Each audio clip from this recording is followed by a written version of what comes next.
That wasn't supposed to be the one. I don't know why it started jumping into that, but I think that's an apt way to describe what's happened with this season for SDSU. That yes, was it not is. supposed to happen. Yep, that is.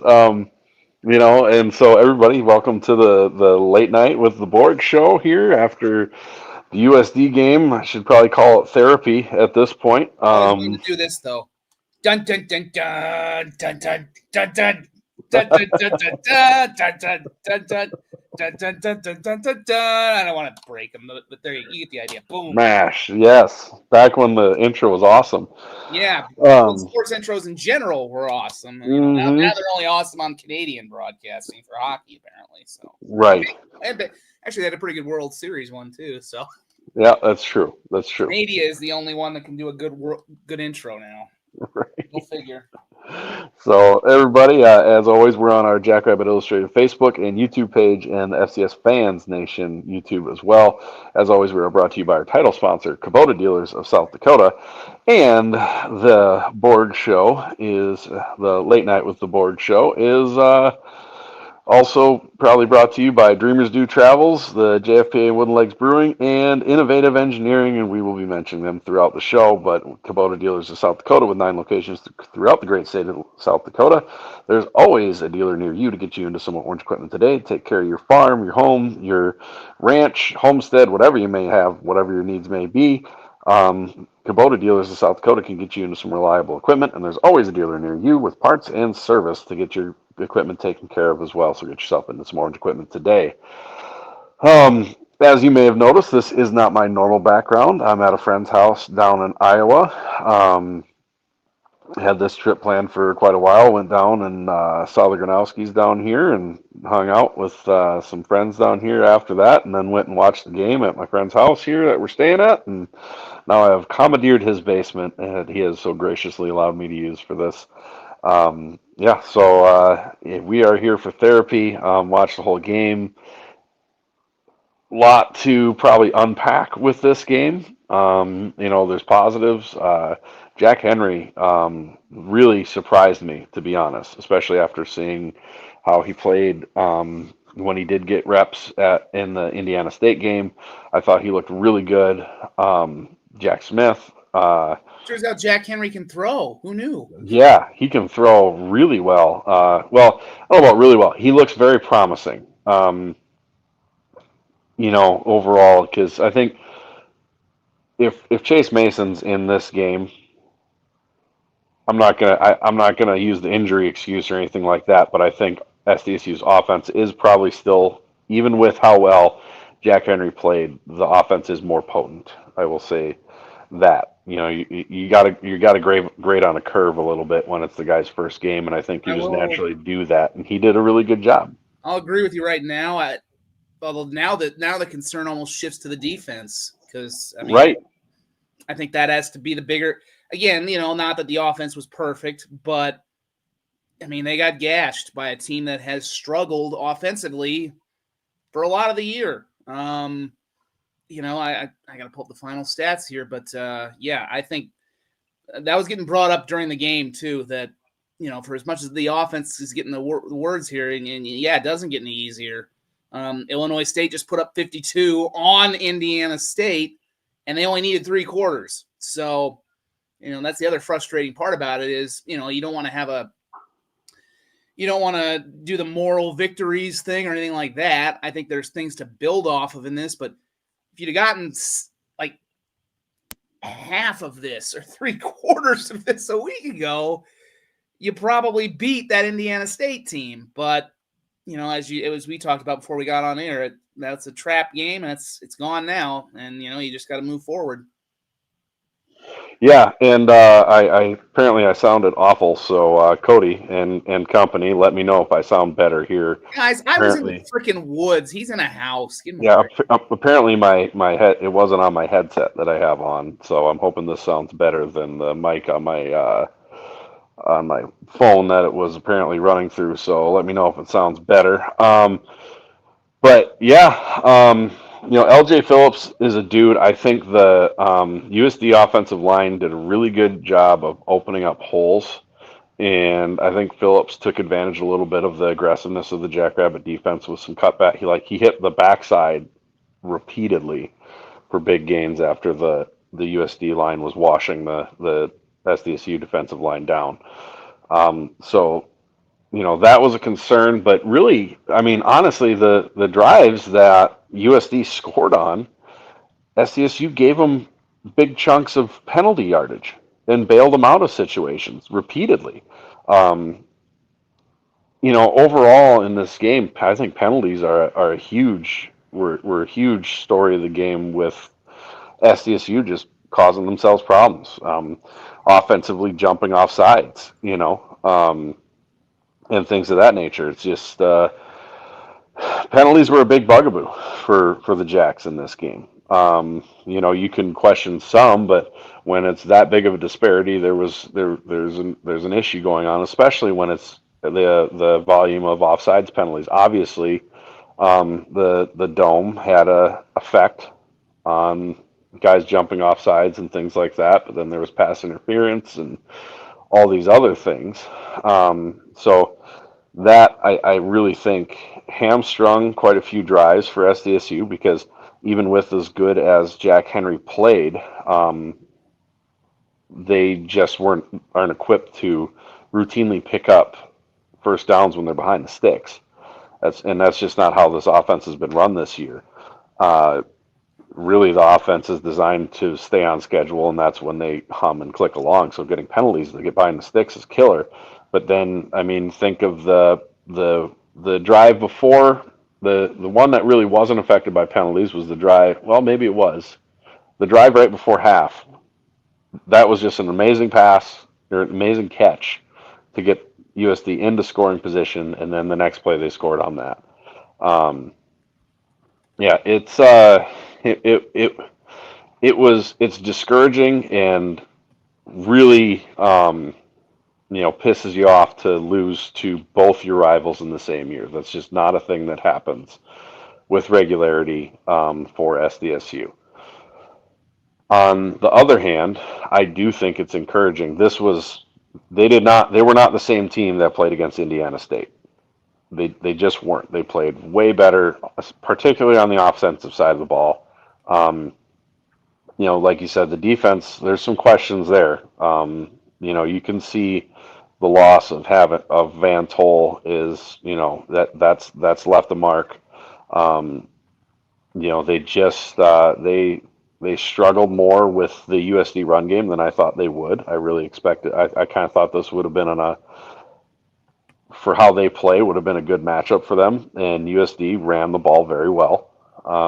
Without looking at I haven't looked up the stats, but they ran the ball well, and there was a lot of times where it was a shoestring tackle away from busting for a big touchdown. Um, yeah, so I don't know. Cody Schilling says I wasn't there, so I'm assuming Cody was there. He said it wasn't loud enough for the number of false start penalties that we did have. Um, in that game. You were there, Borg. I'm assuming. Was it that loud that there should have been that much of an issue, or I think you're on mute. There you go. You're right. I was on There it mute. is. I mean, is it Fargo Dome loud? No. I mean, it's a smaller dome anyway. But I thought it was noisy. I thought the crowd made a difference. The USD crowd made a difference. There was a decent amount of Jacks fans there. The other half of it is it's not just the line or the cadence. You got a different quarterback under. Sometimes that's also a matter of the quarterback under center. It's not always just the offensive line. I mean, it's just there's a lot of moving parts on an offensive line and an offense like that. So some of those false starts could have been just miscommunications between the quarterback and his lineman. Just not getting things right. On TV, it looked like some of them, the ball just was snapped late. Yeah, I mean, the whole. I mean, that's one thing that kind of flew under the radar. And I also do want to mention, by the way, we said this a lot, but be sure to check out Sioux Falls Live, Midwest Sports Plus. I actually did their post game thing as well with Matt Zimmer, John Gaskins, and Marcus Traxler. So we got some more analysis up there, and we should have some highlights there soon, eventually, maybe tomorrow.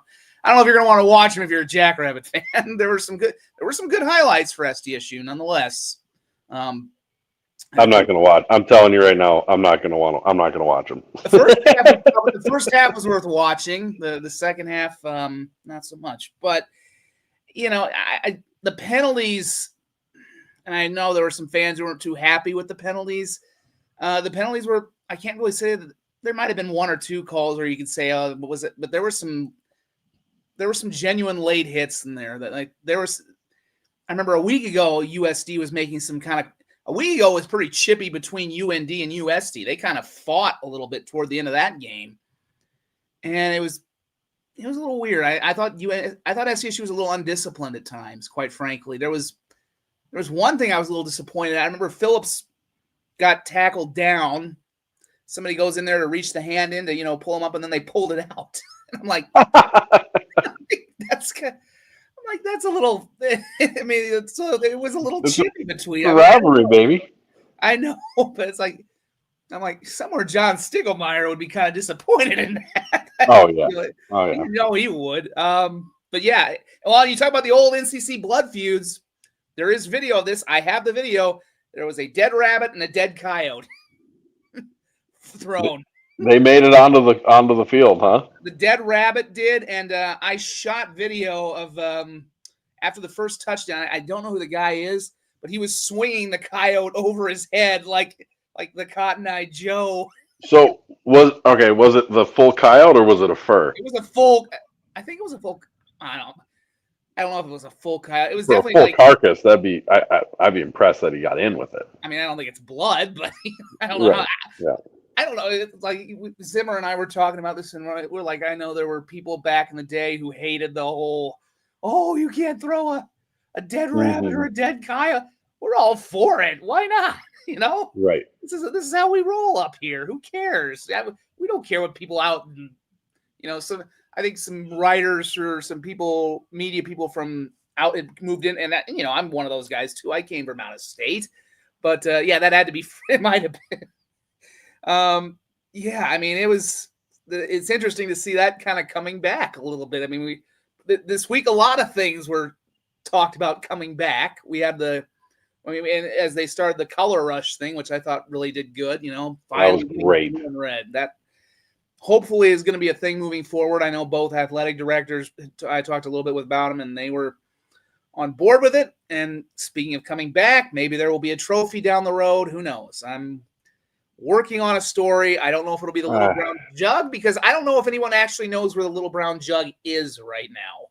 That is that's one of the mysteries that is kind of going about this whole thing is I cannot get a straight answer as to where the thing is. So is either in you hear either one and you hear it's either in USD or in SDSU's possession. So I don't think anyone really knows right now.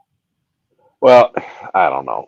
The trophy thing to me feels like, well, the marker game has a trophy, so we should have one too. That's what it feels like, and I think it's dumb. That's just my the game. Like, I don't know. It wasn't. Nobody said boo about it until I don't know. Let's go back 4 that's years? Not necessarily true because the guy who really kind of set this off this week was Dan. It was unprompted. Now, to be fair, I was going to do something on it this week because I've kind of always wanted to do a thing like, why aren't they? Just because a lot of in-state rivalries do have a trophy. And it's not just because of the marker thing. And I understand, I know there's some eagerness with USD because all their trophies are gone. They don't play for the Sitting Bull anymore with UND. So I understand there's some eagerness on their side too. But now that the series is kind of heating up a little bit again, it's not quite to the marker level, and I don't know if it ever will get there, but the games are getting better. There's more on the line at stake in these games than ever was at stake in the Division II era. And there is a trophy out there. It just was like, well, why and they have the Interstate Series, which I know is an all-sport deal. It's just... I think the Interstate Series is dumb. But I'm not a big fan of it either. I don't corporate nonsense. And they do a similar thing in Iowa too. They've had one in Iowa, but they also have a football trophy for the football game. So it's like you can have these two things together. But there's also rivalries where you don't have a trophy, and they're fine too. Obviously, Michigan, Ohio State is a prominent example of, one of perhaps the rivalry in college football doesn't have a trophy. But it's just an interesting kind of thing because Dan brought this up. I was going to ask him about it. I asked Joe Hansen, who had his press conference earlier on Tuesday. His was at 10, and I asked him toward the end. I'm like, "Are you just kind of surprised there's no trophy? Would you like to see one?" And he's like, "Yeah, I was a little surprised when I got here. They're not playing for one. I think it'd be great to play for one." Good answer. And then Michigan, Ohio State doesn't play for one. Yeah, I mentioned that. Yeah, USD, Notre Dame doesn't play for one. Yeah, I mean, and there actually are a few I didn't know this. Like apparently, Alabama and Auburn do have a trophy. It's called the Sportsmanship Trophy or something, but you never see it because apparently it must not be very good. It's kind of a lame name for a trophy too, sportsmanship. Right. But then what happened was Dan brought this up unprompted. I was going to ask him something toward the end of the press conference because that, it obviously wasn't a kind of the etiquette is if you don't have a front burner question, you don't really ask right away. But I was going to ask him toward the end, and he had kind of been talking. I think it was Jay Elson who had asked him something about, getting back into the rivalry his first time as head coach, and he kind of mentioned that he was teaching guys the history, some of Stig's Mad Manuals, and along the way he just said, "I'd like to play for a trophy." I was with Jason Eck, and I really being with Eck kind of, and you can watch these remarks too, by the way. They have them up on YouTube at SDSU's YouTube page. Right. And they're also on the Twitter page too for the football team. But he's like, being with Eck in Idaho kind of taught me to really kind of value how much fun these trophies are. And I'd like to see a trophy, whether it's, the little brown jug or something new. And I did later come back and ask him a follow-up, but it wasn't like this was like, technically I was going to ask something, and I don't want to say start it, but I was going to do a story on it. This was Dan who brought this up and kind of, and I don't think he was watching maybe he was watching Travis's press conference when I asked him. I'm pretty sure he follows some trends, and there had been some talk about it again. It kind of percolates here and there, but this was Dan who brought this up. This was not the media or anybody trying to cook something. I heard it, now it's been the conversation ever since he said that. That's natural, though. This one, right? There's ones that I agree. Sometimes we can bake up and bake into our own thing. This is and we've talked. You and I both talked both on here and on private. Dan is a very social media savvy guy. I mean, this is something that would not have, and again, this is no disrespect to Jimmy. This would not have happened under Jimmy Rogers because he never cared about I don't even think he cared that much about the Dakota marker. He cared about beating NDSU, but, kind of all the side stuff. He just wanted to win and lose. It's all about wins and losses for him. Dan and as well Joe Hansen and the current administrations, as we saw by them doing the color rush today, that's a sign that these guys are kind of plugged into the fact that, okay, it's a little bit bigger than just the wins and losses. We kind of have to listen to our fan bases, listen to, trends and do some different things. And this wasn't, this was not a forced thing. And we'll see. I mean, I've talked with the little ADs. I don't want to give my story away. I'm still working on it. I'm still trying to find the little brown jug because that's part of the fun with this thing. Whether it ever actually got back in or not, I don't know. But part of the legend, if there is a legend of this thing, is that it seems to periodically get lost. And I'm genuinely kind of at a loss for words right now, no pun intended, about this thing. It's just kind of weird that you'd think it would have ended up like in a historical society or just in some museums. And at this point, I'm starting to think it's just sitting under a pile of jock straps in somebody's equipment room right now in Vermilion or Brookings. I don't know. So, this is kind of off of the topic of the trophy, but it's something I think that is interesting to point out. I think, and I'm not saying just for this season before some USD fan gets all up in their feelings when I say this. It speaks to what this SDSU team or what this coaching staff really had to do before this season started to get this team together, that they're having to educate the team on these rivalries. Of course, you do it every year when you have a new class coming in, but to make a point that I'm educating them on the rivalry, and they had to do it, and he talked about it during the Dakota Market too. That just shows you how many new faces, how many young faces are on this team. So when it in Agreed. it in when you why in the past, like you look at 2022, part of the reason 23 was so good is that depth got tested in 22 by a slew of injuries, but the depth was there. And we talked at the beginning of the season why SDSU started out better compared to USD. And I had said, well, SDSU had depth baked in through years of the program, but that was used. And then you got top line front guys. But then as injuries have happened, that front line's gone now Yeah. because in USD they had to replace some players, but it wasn't nearly the volume or scope if we're comparing the two teams there. But when you're just looking at SDSU's season so far, um, that it's not an excuse. I don't think it's acceptable to lose the USD. I don't think it's acceptable to lose the marker game. I don't think it's certainly not acceptable to lose the Indiana State. Um, but it does show you a bit of a viewpoint of what they're having to do with this, what they had to do to get this team together. Why some of the depth maybe is not there yet. I know somebody said earlier, man, if you can keep this team together, let's see what happens. My viewpoint is, and this is an end of season conversation, but look what Dan Jackson did essentially while he was also building a coaching staff and having to build a roster on essentially half time or less than what a coach who coached the full season is had to, and he assembled a team that went out to Montana State and won and went 7-0 and all these things, and now we got a problem. You've lost your first. It's the first time you've lost 3 games in a row since 2013, according to Andrew Holton from the Brookings Register.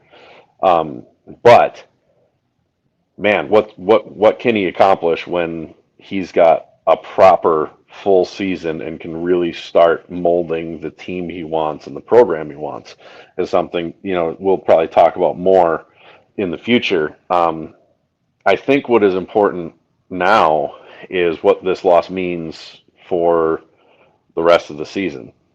I mean, you are firmly in, you have to win next week. You Yeah. have to win next week. There's so much on the line beyond Seems just very. making the playoffs. I mean, you're a program.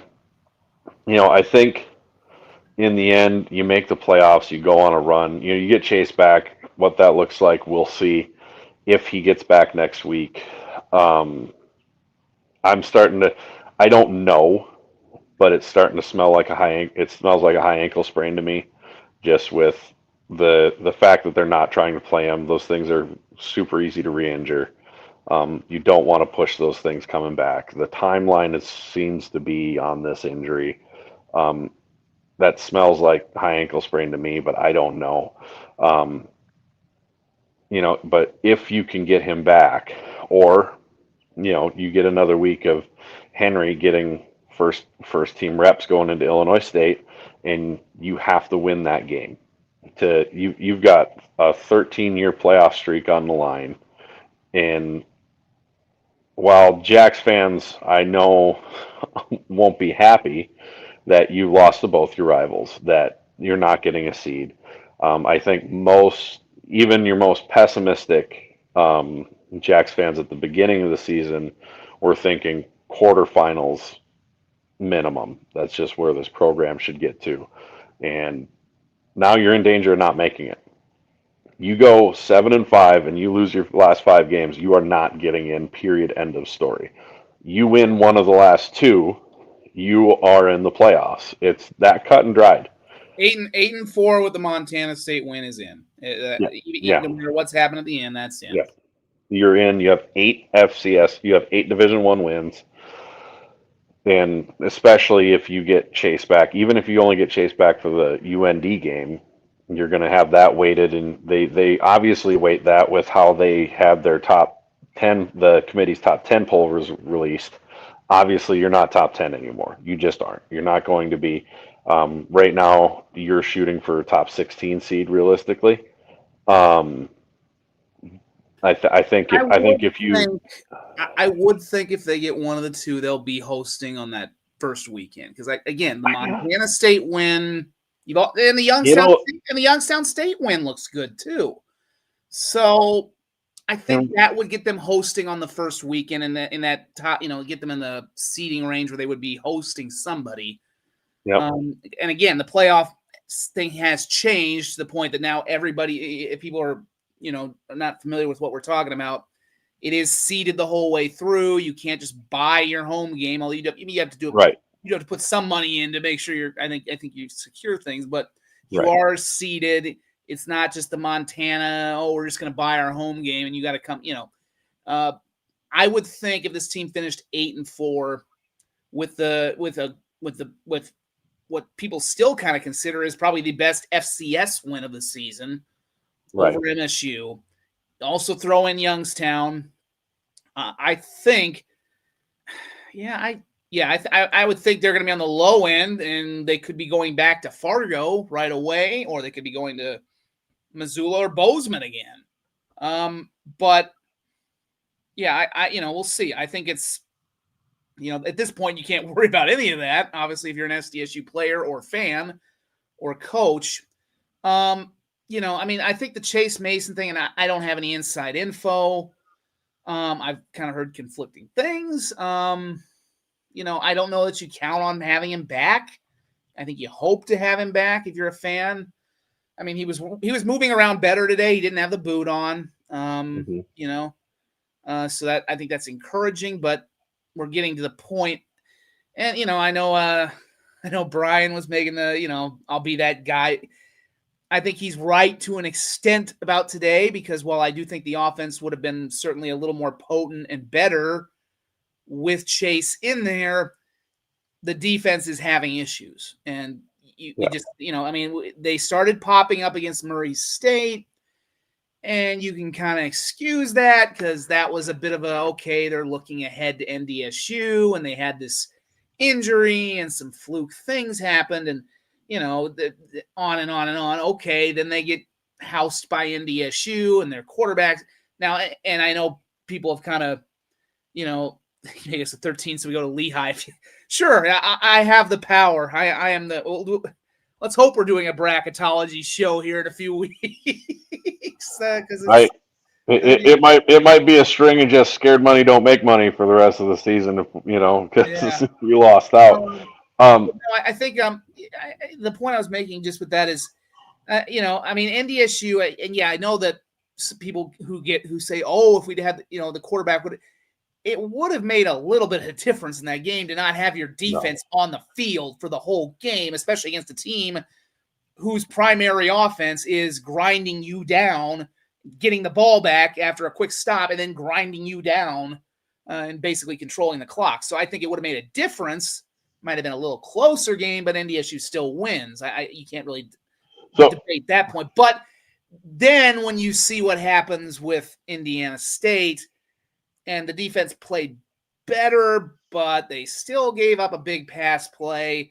And today they were gashed by the run. And today they're kind of gashed all around, really. Right. They got a little bit of pressure on. They got a couple of sacks on Bauman, but for the most part, he had plenty of time. There were only really 2 pressure situations. Aiden Bauman, that was his best game of the year. You think about the 2 game, not best game of the year. You think about the 2 other games he's played against South Dakota State. Obviously not really fair to compare 2023 because that's the generational team, but how, even last year, how much pressure was he constantly under in those 2 games? And, that really wasn't there today. He had time and he made some big throws. This is more the LJ Phillips game, but They didn't turn the ball over once. Mm-hmm. I mean, at some point, yeah, I think Chase makes a difference, but does he make the difference in your defense stopping their offense? I don't see it. Maybe they get, they certainly maybe score another touchdown. But the way that they are getting gashed right now, and today it wasn't so much the pass. I mean, again, they hit some big passes, but it's really the run. And again, Van Tol's out. They've had Kirschenman out for a while. They're thin in other areas. The defensive line, somebody made a good observation too, that even though they did have some different guys, I saw Jay Syfor, shout out to Howard, who's going back to the state title game too. My wife's family's pretty happy about that. But there's the more and more you remember the fact they used to change the lines so much that on the defensive line it looked like a hockey line change. Now these days you see Ripperda and Claiborne, and I'm trying to think of who the other guy is. You really only see three guys out there. You see those three logging a lot of time, and that has to be wearing on them. Well, couple things. Gosh, first off, I want to thank. I'm going to thank one of our sponsors, Dreamers Do Travel, with Amy Dix at Dreamers Do Travel. If you've got any sort of trip coming up this winter, fall, next summer, whatever, you've got long-term plans and a dream vacation, reach out to Amy Dix at Dreamers Do Travel. She'll get you hooked up and take all the stress out of organizing a vacation. She'll get you great discounts, get everything set up. They really are great at doing Disney vacations, but they can do all-inclusives. They can do cruises, anything you can dream of. Go to Amy Dix at Dreamers Do Travel. She will get you set up and taken care of for that sort of thing. She does a great job down there. So reach out to her and get your travel taken care of. There was a comment back here I wanted to address, but now I can't find it, which is killing me. Well, I'll make another point too. Yeah, go ahead. Here's the point. When we talk about injuries and we're talking about players they don't have and whatever, and people go, "Oh, that's an excuse. That's an excuse." There is no excuse. You are what you are, and right now you are 7-3. You've lost 3 in a row. It doesn't matter. But you want to ask me why? You want me to make up shit and just lie and go, "Oh, well, this isn't working," and not address the reality of the situation? Then I can't help you. I'm going to address what I see, and it has an impact. When Curtis Riggs is talking about they've got good players, but you're lacking your big impact guys, that matters. When we talk about this and we can say, well, maybe and like I said, this is why I said I don't know that you can say that SDSU wins for sure, but their offense would be more potent. They only gave Henry, 4 pass attempts in the first half before that last drive, when you had to, because it's 2 minutes with there's 37 seconds left. And if you're doing that, then the defense is definitely selling out on the run. I mean, do you think they do that if Chase Mason's in there and is able to sling the ball 20 some times during the game? No, it's a completely different thing. Now, you can say that's coaching and they should have trusted him more, but I don't know if anybody else watched that last part of the Indiana State game when Henry was throwing the ball around. It wasn't confidence inspiring. He played great today, but that is not the Henry we saw at the end of the Indiana State game. So I can understand why they were hesitant at first before they let him off the leash and let him throw a little bit more. And even towards the end of the game, they really didn't let him throw all that much. Let's be honest, too. He's a bit of a project. I mean, yes. Del Rapids did not. For those who've not watched high school football in this area, Del Rapids does not throw the football. Now, he's a big guy. He's a strong arm guy. He was a hell like his brother, Austin Henry, who's pitching down, I believe, at Oklahoma. His dad, Nate Henry, last week I was out at the Amateur Hall of Fame banquet. His dad's in the Amateur Hall of Fame. His dad was a hell of a – they're a baseball family, and they're all pitchers. So he's got a strong arm, but Del Rapids never passed. So they kind of knew they had this, it was Jimmy's staff that obviously brought him in. And obviously Dan's staff has retained him, certainly. But they knew, both staffs knew, this guy was going to be a bit of a project because, he's never really thrown that many passes. And I still think there's improvement there to be made, but also I knew from my time in covering him in high school that, yeah, the guy can throw. It's just going to maybe take some development to make him here. But, unfortunately, they had to put him into a situation where he's going to have to play more, obviously with the injuries. And, but yeah, I think that, I've had some questions with what the staff has done. Obviously I aired them out a few weeks ago during the NDSU game where I just wasn't particularly. I thought they came out too timid in that game. And if you come out timid against North Dakota State, I don't care who you have. You're probably going to have what happened. And it did happen. But yeah, I just think that, you kind of have to play with who you got at this point. And I think that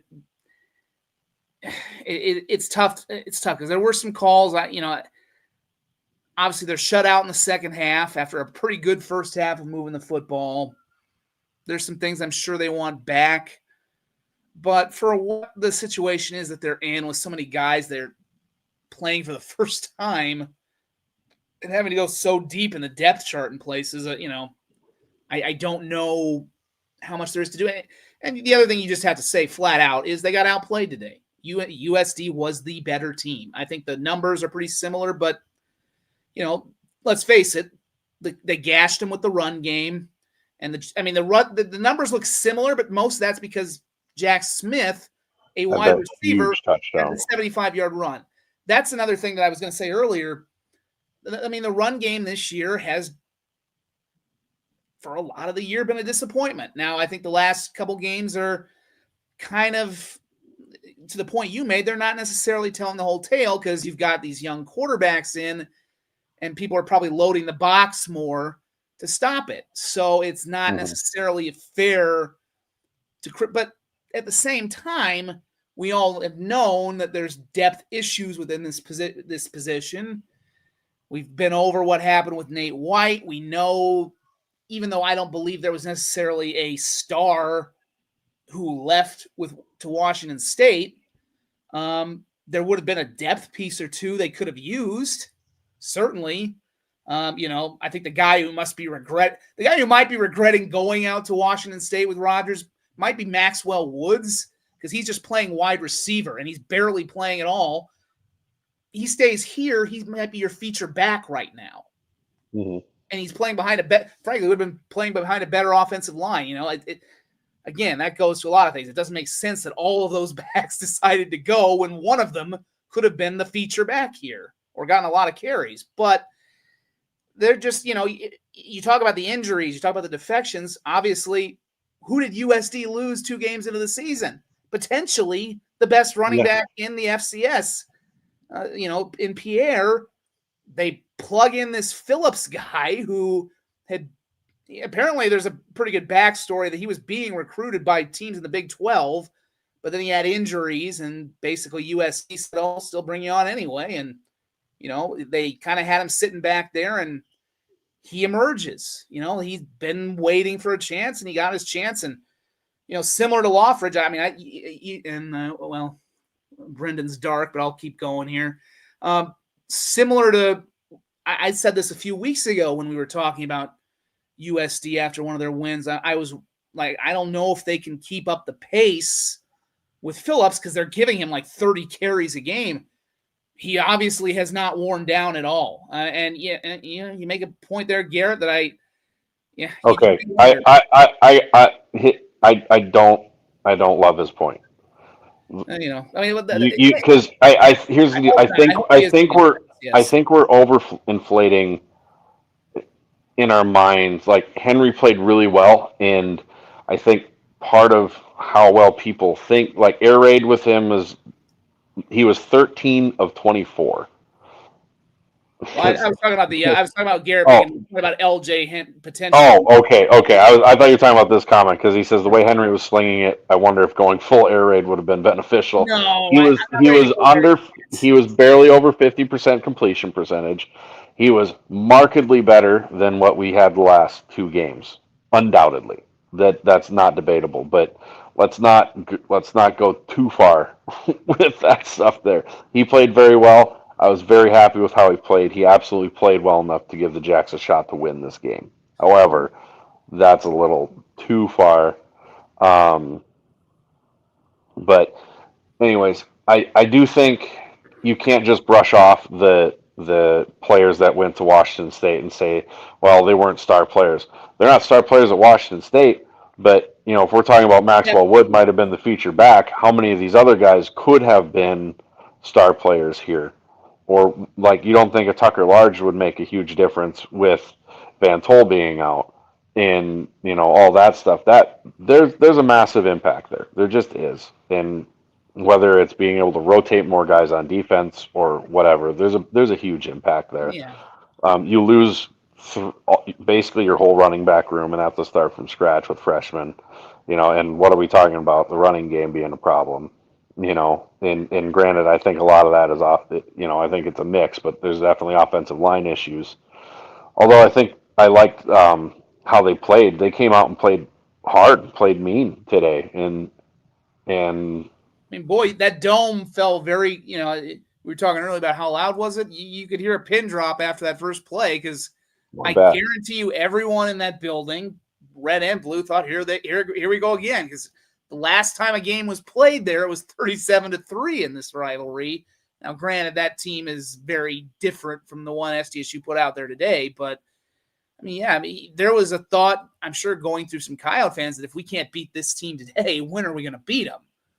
And I said this in what I was doing in our post game on Sioux Falls Live. It's there was some deja vu to some of the previous Coyote wins and this is another thing that's kind of hard to remember because of those two national championship seasons and how dominant those wins were. Coyotes are now 3-3 against them in the last 6. And, they could have easily won last year as well in Brookings. They came within this. It's kind of hard to remember that because those two national championship seasons and how dominant those wins were. Well, there was some deja vu for me. Go ahead. Go. I'll say when it comes to that and the being 3-3 and all that, you can go back probably even more games than that. Every one of their wins has been in the dome. Every game in the dome. Besides 2023, virtually every game in the dome has been a dogfight. Doesn't matter how bad USD was and how good SDSU was. It's just the way it was. I would argue this has been, going into the game, the most even matchup of the two teams through the whole time. And so I'm saying that there's a lot of games in the dome that could have flipped the other way. There's only one in Brookings that could have flipped the other way. There was last year, but I remember I think Strevler's first game. That was a 28. That was a 7-point game in Brookings. That was a non-playoff team. Yeah. So that was a game that went the whole way. And so it's really those two. But yeah, other than that, it's been pretty much blowout city in Brookings. And yeah, every game except the 2023 game with one of the all-time teams in the subdivision in the dome has been close. And like 2 or 3 of them were decided on pick sixes by the Jacks late. But there was kind of some deja vu for me with the previous Coyote wins in this building. Because you go back to 2019, you've got a third-string quarterback starting for a banged-up team against a veteran, on USD's senior day against a veteran quarterback. That was Austin Simmons. Now you have Bauman, obviously. So there's some of those things in play. And for the record, Henry played better in my eyes than Keaton Heide did that day. I'm not trying to bag on Keaton, but I think just Henry did. In that game, not quite as dramatically, but in that game, SDSU got out to the lead, but kind of gradually USD overtook them and ended up winning like a 1-score game. And then the other thing that reminded me, and of course we all know what the main memory of 2021 was, but also in that game, people kind of forget that the running back for USD who wore number 24, Nate Thomas, he had a pretty good little game against him. He had like 90 yards, and he had a touchdown run where he kind of bounced off. he was kind of having a lot of second effort yards after contact. And obviously the guy who wore 24 today was even better than Nate Thomas in 2021, but it was very similar in that, you know, Dan Jackson said this in the post game, and I was at both press conferences post game. Dan Jackson said that, you know, it's not like LJ Phillips is the burner, is the guy who's just going to, you know, use his speed to take off and go 30 yards. I mean, that would have been Pierre. Now, this team had Pierre and Phillips. They would have been one of the more lethal running teams in the country, although they probably wouldn't have necessarily discovered Phillips if Pierre hadn't gotten hurt. Right. But the thing with that he identified, and he's right with Phillips, is he's the guy who's going to run for, you know, get his 4 yards and then get the yards after contact. And that's what consistently happened in this game. I mean, he broke a lot of tackles, spun through tackles. There was some bad, and Dan's right, there was some bad tackling from SDSU, but you have to give credit where credit's due. I mean, I think I said it with you either on here or the time I had just kind of published my notes because we couldn't have a show. I said the guy is a bowling ball, and you know, I think Jackrabbit fans who hadn't seen much of them saw that today. It wasn't. Yes, the defense is having issues, but you have to also give him credit. I think he's one of the better true running backs they've faced all year. So you mean to tell me SDSU showed up for the post-game press conference even though they lost? Yeah. They didn't tell you ahead of time that we're not going to show up if we lose. We won't be there, but we'll be there if we win. Fair They point. didn't do that. Fair point. No, they were the first. They were the first ones in the press conference. First ones, you know. That'd be like going out of your way to hide a bald spot or something. Oh, come on. That one's a little below the belt. Come on. Is it? The bald spot? Come on. You know. Oh, man. That. One thing I want to point out. Wow. People keep saying Illinois State looks so good. Oh, you bet UND, look at what they did today. Not a single mother lover was saying that last week. They were saying UND lost to USD. They're going to get destroyed in Fargo. I picked NDSU to cover 14.5 points. Sorry, not in Fargo, in Grand Forks. I picked NDSU to cover the 14.5. It changes like that. I mean, you were talking about deja vu. That was a replay of the 2021 game. Good Lord. Right. And, you know, so Montana almost lost to Eastern Washington today. You could argue they lost because the Eastern Washington quarterback fumbled the snap to spike the ball inside the 10-yard line with, I think it was 9 seconds left or something. It is just win time. This stuff turns on a dime. I mean, I know everybody's frustrated and mad, but you can't tell me that this team in this game had the same effort or looked the same as the team from last week, even. No, if this team had showed up last week, they waste Indiana State. That's my opinion. You know, I mean, I respect the Indiana State fans who might be up at this hour. I never see. I get to meet in Indiana. Well, I guess Jackson Rentschler.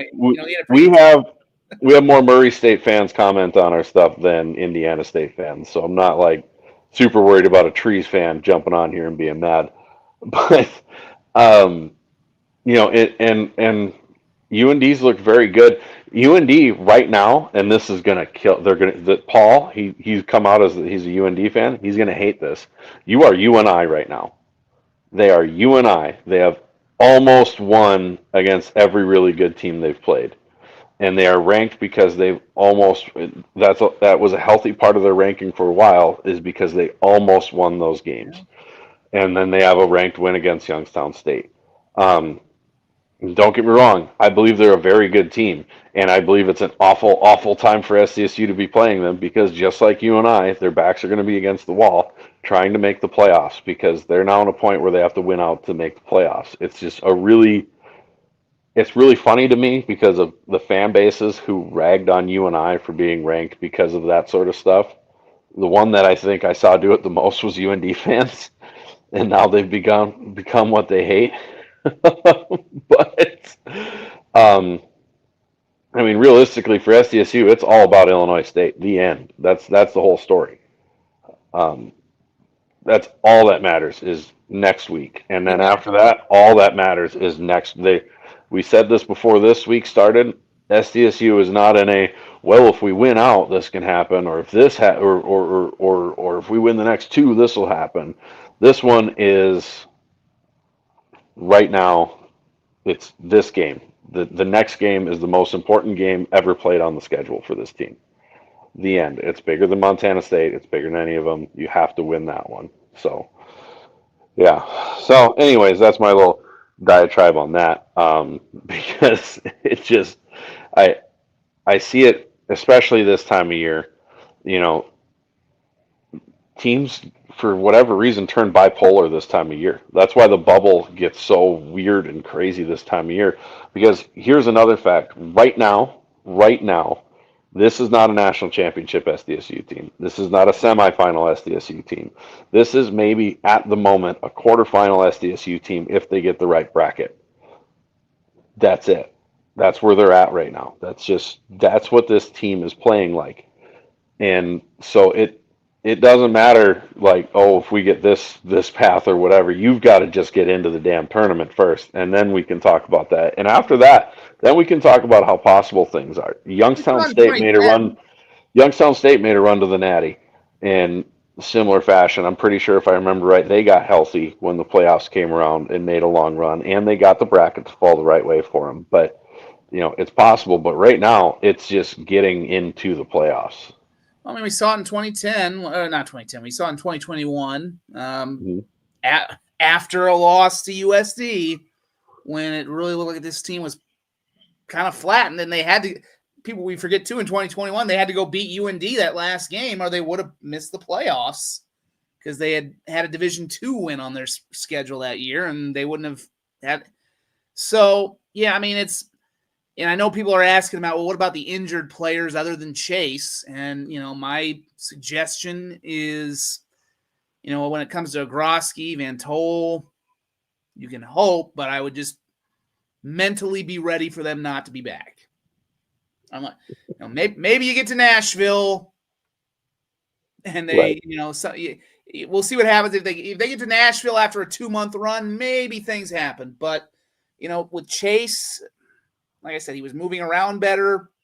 Chase Mason, I just so people aren't confusing that somebody thought Chase plays defense. I'm like, well, there is a Chase who plays defense. Chase Van Tol, he's out. Yeah, he's pretty good too, by the way. He's really good, and they're missing him. Yeah, and they missed him today a lot, and last week too, quite frankly. But I think that just I wouldn't be. Can't say anything definitive, but I just wouldn't be planning on all these guys being back. I mean, that would be lovely. No. I mean, that'd be great if you could get them all healthy. Unrealistic. Because look, Jack Smith today was. I mean, I'm still, again, if there's some criticism you can maybe levy at the coaching staff. I don't know why some of these guys weren't playing more when they were healthy. Maybe it was just getting people their touches. Like, I know Matt Zimmer been tweeting out that coaches have been saying Jack Smith might be the best player on the team right now. And you saw that. I mean, he made, not just the 75-yard run, because that play to me was, that was a great run by him, but, I don't think there was it wasn't some crazy trick play. I mean, SDSU blocked it up well and USD didn't get to it. I mean, he had a pretty free lane. Now he had to run. That was just a quick toss. Yeah. I mean, but what happened the next series when Henry kind of threw one over the top and he put one out, Henry took too many jacks. You got the jacks on the jacks. Yep, right. And they, ironically, they probably helped too. They both played state championship games in the Dakota Dome and won state championship games with Del Rapids and Lincoln in that dome. So they were probably pretty comfortable playing in that facility, more so than even some of the Coyotes who were getting. You mentioned the Jacks who are getting new to this rivalry. There's a lot of Coyotes who were introduced to this as well. So, well, 99% of their roster is not from South Dakota. Yeah, anyway, it tends to be that way anyway. But 92% technically, they have 8. With all the transfer, I mean, they've had their share of transfers too. So you've got a lot of guys who are getting their first year exposure to this one way or the other. But yeah, I mean, so I think you had two players who were extremely comfortable. But I mean, yeah, it's just kind of one of those things at this point. I wouldn't necessarily count on a whole lot. It'd be great to have Jack Smith and Lofton Ogroski and Alex Bullock. Now that you've seen Smith, what Smith can do, boy, you think it would be such a more dangerous offense if you could combine him with Ogroski and Bullock and these. But I just, it's not necessarily. It may not be realistic to assume these guys are going to be back. Is what I would caution fans about. Maybe Mason. I think that, but. Again, Chase, he wanted to play today pretty badly because this is as close as he's ever going to get to playing in his hometown of Viborg, which is not Viborg, Hurley, not Viborg. You said that last week about how that was a big deal, and you did it again. Yeah, I did it twice. I need to do like a swear jar for it or something. But I mean, if I've heard conflicting things, but there's a part of me that just thinks if he couldn't get into this game, it might be a longer term thing. But I would love to be wrong and see him playing next week. Yeah. But I just wouldn't be like, I mean, folks, I would just be saying if you're like, oh, we're going to get Lofton back. We're going to get this. You just need to maybe temper the expectation because some of these guys, I don't know if there might be a guy or two who we wouldn't see back even if they made the run in Nashville. At this point, I think it's getting that bad for them. Well, we got a lot of seed talk and stuff going on. You got to make the dance. You got to make the dance first. I did see Chris Howard said earlier, just scheme for what players we do have. That's where I kind of wonder if things went wrong last week because it just I mean this is why I kind of wish they had just made Jack Henry the backup from day one. I understand that Luke Marble is this is nothing on Luke. He came he was a pretty well recruited guy going to the FBS. He spent some time there and he follows Dan Jackson a little bit. But, I just think that the development at this point of your quarterback, I kind of forgot my point. Well, Jack looked really good, and he looked really good compared to Marble this game compared to the last two. But the point I was going to make was I think this team is probably maybe geared toward having a mobile quarterback more, obviously, with Chase than they were with Luke. Obviously, you bring in a guy like Jack Henry, who right now is a little more probably geared to run, but showed he can throw to. I mean, what this offense was with Chase is more closely aligned to what they're going to be with Henry than as opposed to, any of the other backups, really. So, I mean, your best option going forward probably is going to be Henry if, as we said, if they can't get Mason to go. So we'll see. And when it comes to scheme, just scheme for the players you do have. You ask, there's a lot of coaches who like to say it's about the Jimmies and Joes. And it's easy to say, well, just scheme better. Just scheme better. if all it took was just scheming better, we wouldn't see SDSU, NDSU, Montana State in the finals every year. Yes, they have great coaches, but there's very good coaches across the country who scheme really well, and then they run into the machines that those programs have been, and they get shredded. It does matter, and when you lose certain players, you lose a Chase Mason or you lose a Lofton Ogroski or whatever, it just limits what you used to be able to do. Yes, they did not do. I don't think they schemed well at all for Indiana State. I feel like that was a failure across the board for the whole team, coaching staff, and everybody. And Coach Jackson basically said so. But eventually, you can make the argument that they schemed for what they had, and then USD figured it out in the second half, and that's part of why they struggled. Do I love the bubble screens? Chris is bringing up the bubble screens. No, I think that was way overused. And I think that was being conservative and being concerned to Jack throwing or Henry. We got to say last names, like you said. There's too many Jacks. Being concerned about Henry throwing an interception, and then this is a game where turnovers were gonna be huge. We saw that. You threw a pick in the end zone when you were threatening and you lose by a touchdown. But there's only so much scheming sometimes you can do. But I just think, yeah, Jim says scheme for Goddard, Winicky, Terran, Zenner, and so on. There's only so much you can do. I think it can definitely be improved. Certainly, there's certainly things that have been driving me nuts about play calling and whatnot. Or like, we talk about, you wish Henry was the backup from the jump compared to Luke Marble. Well, we haven't seen practice.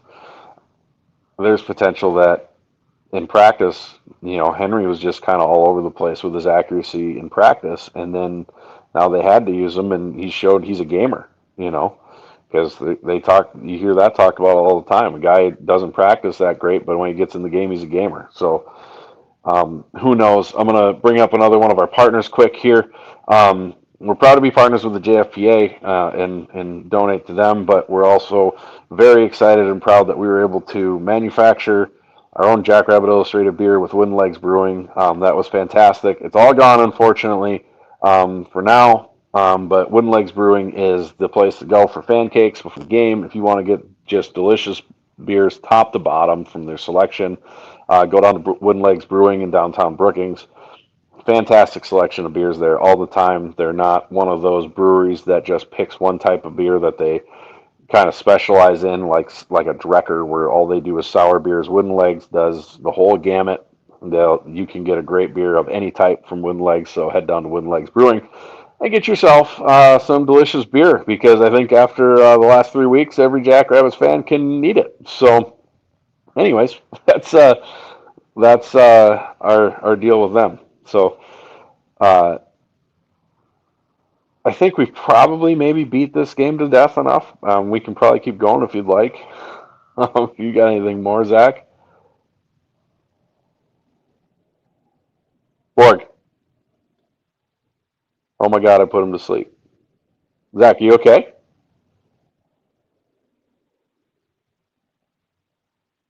Well, he's live, so that's good. Um, we'll keep charging on. But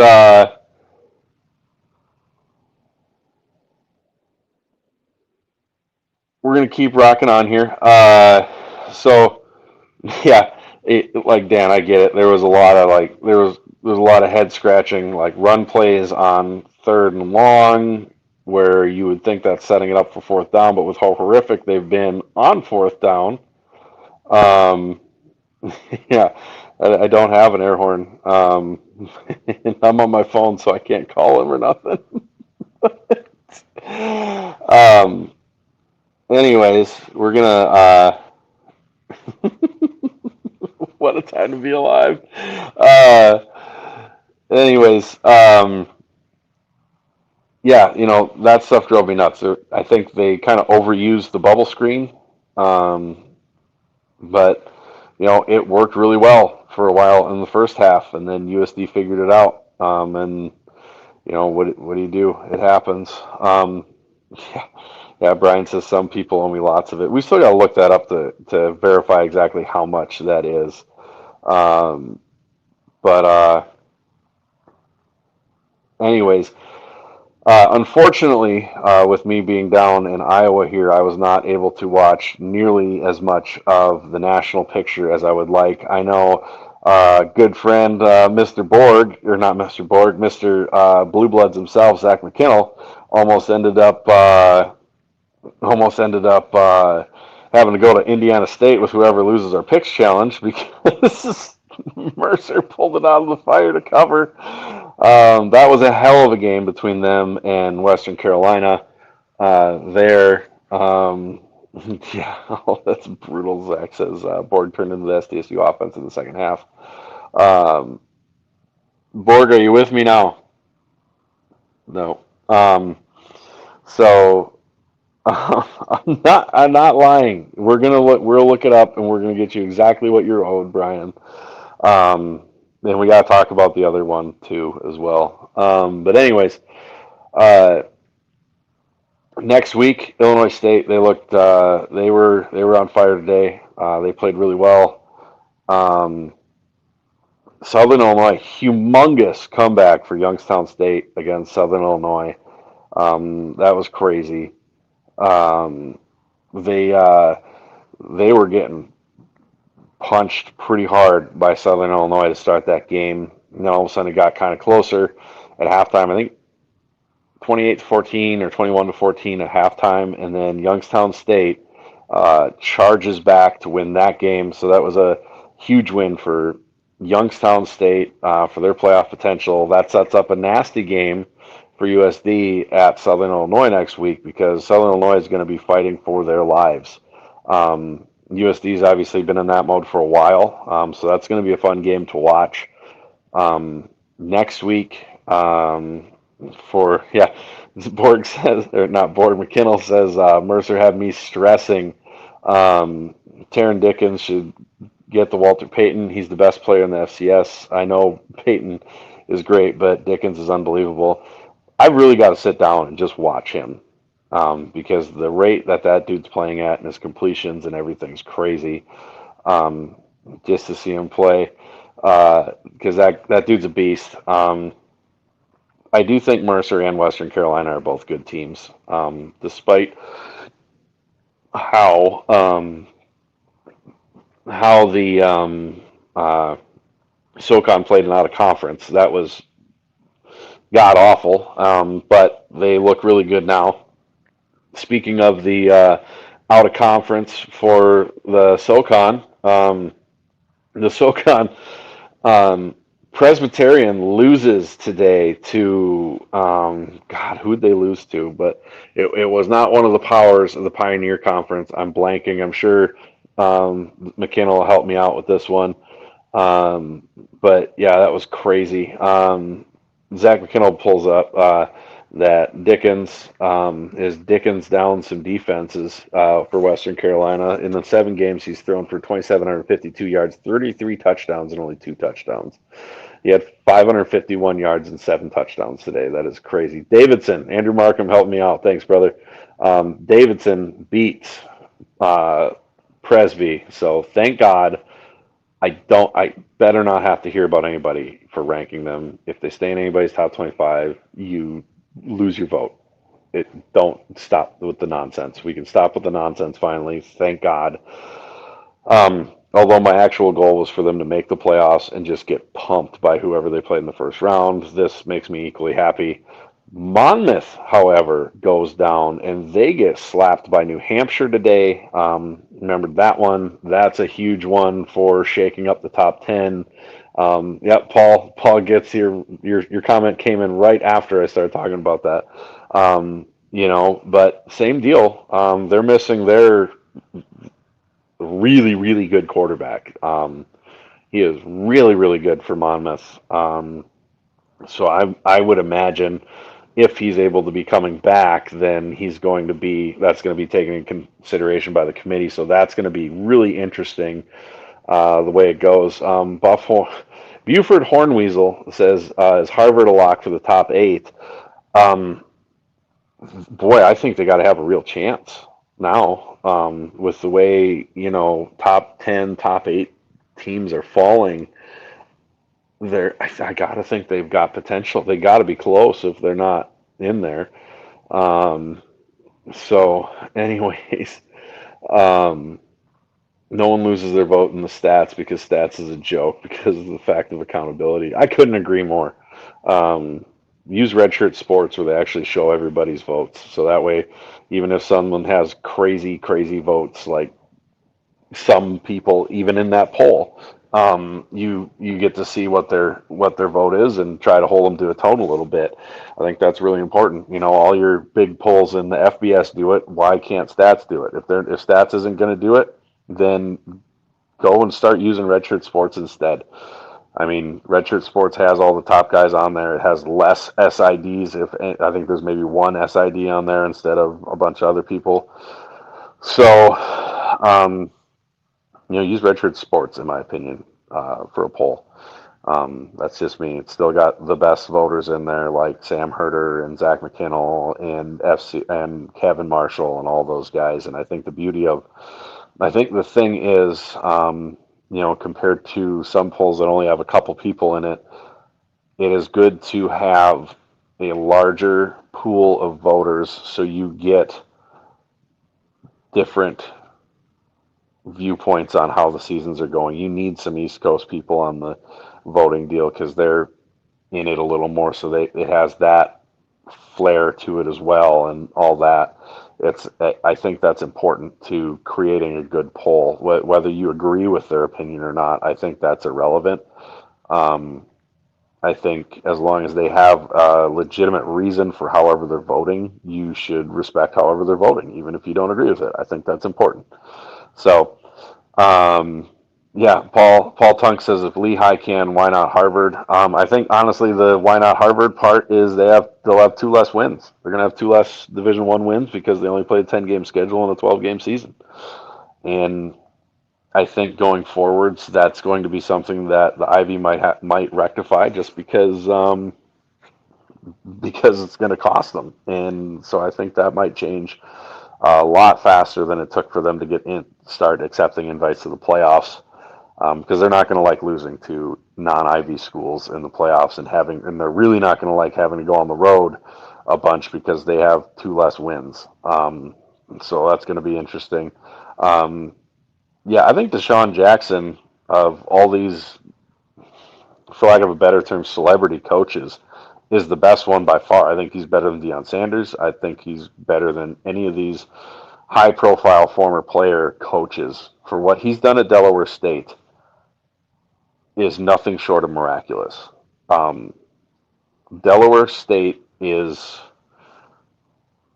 inarguably was the worst program besides Arkansas Pine Bluff. Maybe they were so bad for so long, and for him to jump in and turn that program around like he has is insane. Um, I honestly think he should win Coach of the Year because that's crazy. So, anyways, that's my little diatribe on that and the voting. I do think, Zach McKinnell says it'd be like taking over Murray and then winning the Missouri Valley Football Conference in year one. That's how crazy that is, and I'm not even sure if that even exemplifies how crazy that is. Um, all the props in the world for them. I love, love, love seeing bad programs turn around and get good. I think it's so healthy for the subdivision. It's so good for those schools. Um, I think it's so good for programs around the country to see that it's possible. So, I mean, if he does not win Coach of the Year award, it's it's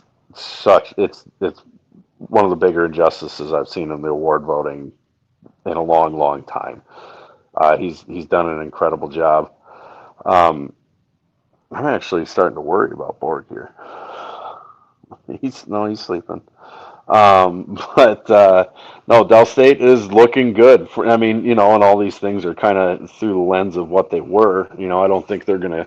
I don't think anybody thinks they're gonna go and win a national title right now or anytime in the near future. However, um, they're getting there. And Brian, I think you were underestimating how bad Delaware State was. I, I really do think you're underestimating how bad Delaware State was. It was crazy. Um, yep, Mercer barely surviving. Brandon, we talked about that. That was an absolute shootout with Western Carolina. Um, but that was a wild game today. I know Davis won today pretty comfortably. I think did they play Idaho? I don't remember who they played. Going off the top of my head, I don't have my big computer screen where I can pull up these things and be dead on accurate. Yeah, Southern. I'm absolutely baffled. I have to take a lot of things back. Great. Austin brings up Stephen F.A. versus Lamar for essentially the SLC title game next Saturday. I am very much have to apologize to Lamar. I thought Southeastern Louisiana was going to destroy them, and they absolutely held them down. Um, it's crazy. I'm buffaloed.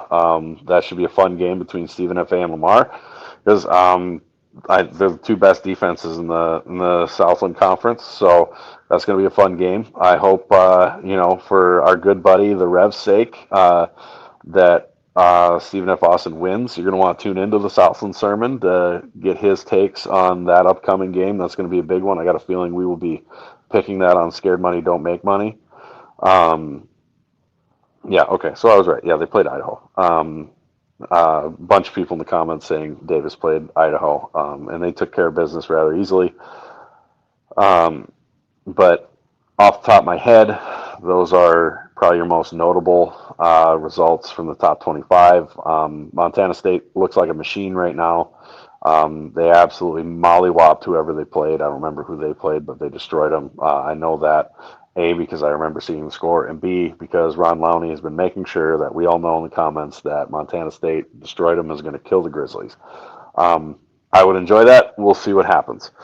Weber. Oh, yeah, they played. I remember, yeah, I was looking at that, and my first thought was, man, I remember 3 years ago that would have been like a really big game, and everybody would have been talking about Montana State going to Weber and playing that game, and it would have been a big deal.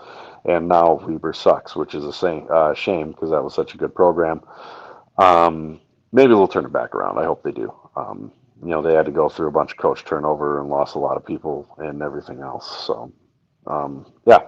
But beyond that, I'm going to thank everybody for joining us tonight. Oh, I got one more sponsor to go over for ourselves here. Innovative Engineering. Thank you so much for being our sponsor for two of our shows, Innovative Engineering. They can take care of all your HVAC and electrical plans you may need for commercial, your multi-household housing, your commercial buildings, anything like that.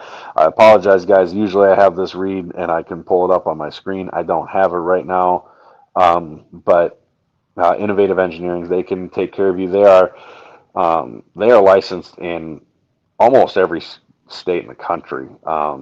You actually probably have to like do something like in Hawaii or something for them not to be licensed to draw up your plans. So if you have any sort of apartment buildings or anything you're looking at putting up, or a commercial building that you need some HVAC and electrical professional design work done to get that building up and going, go to Innovative Engineering. They do a fantastic job. Their number one goal is their customer satisfaction. So talk to our friends at Innovative Engineering and thank them so much for doing for sponsoring our podcast. And everybody else, thank you for all of us, from all of us at Jackrabbit Illustrated. We do appreciate you guys tuning in. I cannot thank you guys enough for tuning in at 1 a.m. in the morning with me and Borg like this. It's been a tough season right now. Well, it was a great season. Now it's a tough season, and that pendulum can always swing back. The boys are going to need us at Dana J this week. It's going to be a big deal. So everybody show up for that. We will have all the coverage you may want this week. If you haven't already, please give us a like. Please give us a subscribe. If you're on Facebook, share it.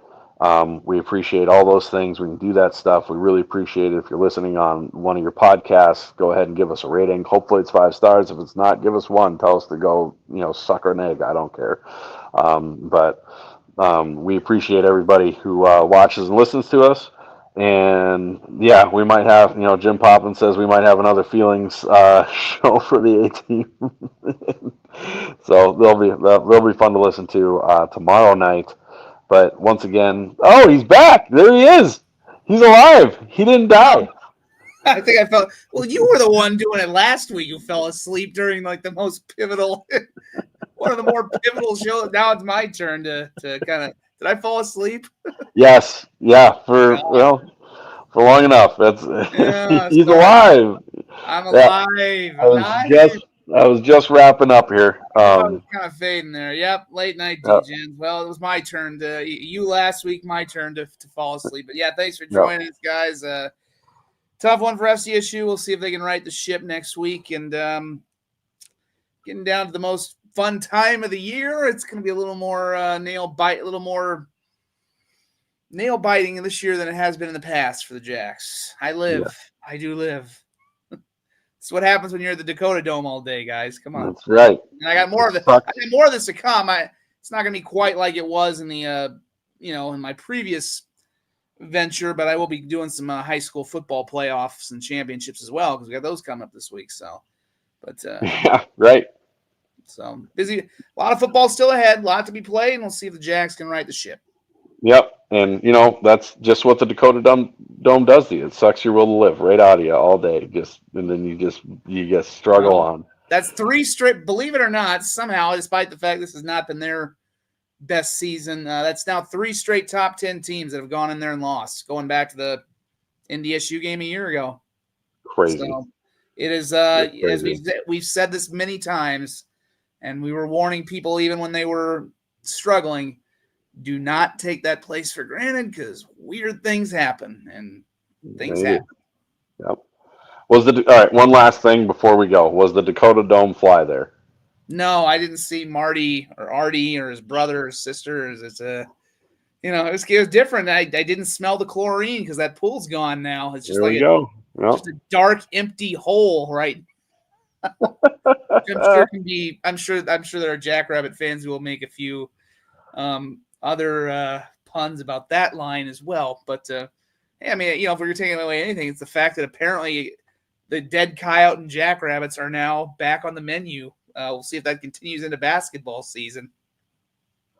We'll see. We'll see what happens. So with that, for me and Borg, go big, go blue, go Jacks. Thanks for joining us, boys. It's bedtime.